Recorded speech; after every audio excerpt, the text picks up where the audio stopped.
नमस्कार शेतकरी बंधूंनो, स्वागत आहे आपलं कृषी समृद्धीमध्ये. आणि मित्रांनो, आपल्या राज्यभरातील शेतकरी बांधवांसाठी एक अत्यंत महत्त्वाची अपडेट जी आहे तर ती समोर आली आहे. आणि आजच्या व्हिडिओच्या माध्यमातून आपण याविषयी संपूर्ण आणि सविस्तर माहिती जी आहे तर ती पाहणार आहोत. परंतु मित्रांनो, त्या अगोदर जर चॅनलवर नवीन असाल तर मात्र ताबडतोब आत्ता चॅनलला सबस्क्राईब करून सोबतच बेल आयकॉन दाबायला अजिबात विसरू नका. तर एक अत्यंत महत्त्वाची जी आहे तर ती अपडेट आहे.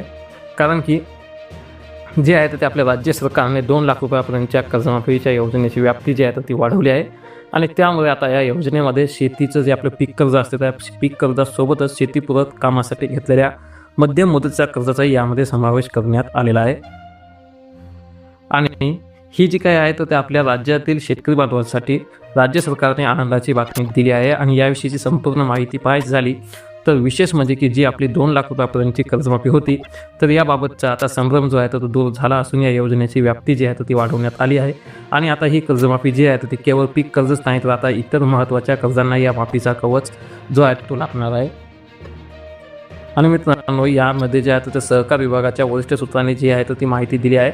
आणि त्यानुसार म्हणजे की सहकार विभागाच्या वरिष्ठ सूत्रांनी दिलेल्या माहितीनुसार या कर्जमाफी योजनेमध्ये केवळ पीक कर्जाचा समावेश नसेल तर 2 प्रकारच्या कर्जाचा यामध्ये समावेश करण्यात आलेला आहे. आणि त्यातील एक पहिलं महत्त्वाचं कर्ज म्हणजे की आपलं पीक कर्ज, जे की आपल्या खरीप रब्बी अशा हंगामी पिकांसाठी घेतलेलं असते.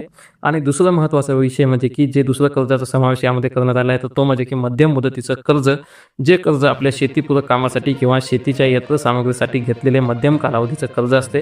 तर अशा 2 प्रकारचे कर्जांचा यामध्ये समावेश करण्यात आलेला आहे. आणि मित्रांनो, याची जी मुदत आहे तर ज्या शेतकऱ्यांचं कर्ज हे दोन्ही जे कर्ज आहे तर ते थकबाकीत असायला पाहिजेत. आणि त्याची तारीख जी आहे तर ते 30 सप्टेंबर 2025 पर्यंत जे थकीत आहे तर त्यांनाच या योजनेचा लाभ जो आहे तो मिळणार आहे. आणि कुठलंही जरी कर्ज असेल तर रक्कम जी आहे तर ती 2 लाखापर्यंत असल्यास ती पूर्णपणे माफ केली जाणार आहे. आणि याचा जो काही फायदा होणार आहे तो आपल्या राज्यातील जवळपास 24,73,566 थकबाकीदार शेतकऱ्यांना याचा लाभ मिळण्याचा जो आहे तो प्राथमिक अंदाज आहे.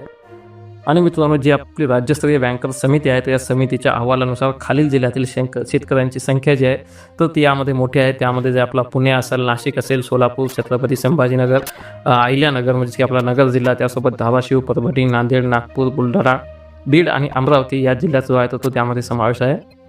आणि या सर्व जिल्ह्यातील म्हणजे की सहकार विभागाने सर्व बँकांकडून जे आहे तर जिल्हा बँका, त्यासोबत राष्ट्रीयकृत बँका अशा या सर्व बँकाकडून माहिती संकलित केली आहे. आणि हा डेटा आता वित्त विभागाकडे सुपूर्द केला जाईल.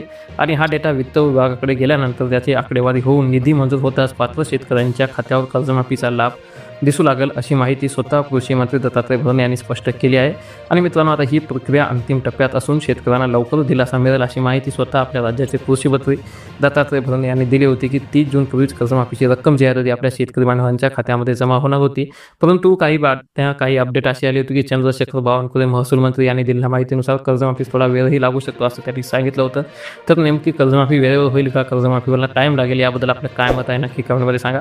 त्यासोबत जर चॅनलवर नवीन असाल तर ताबडतोब आत्ता चॅनलला सबस्क्राईब करून सोबतचं बेल आयकॉन दाबायला अजिबात विसरू नका. धन्यवाद.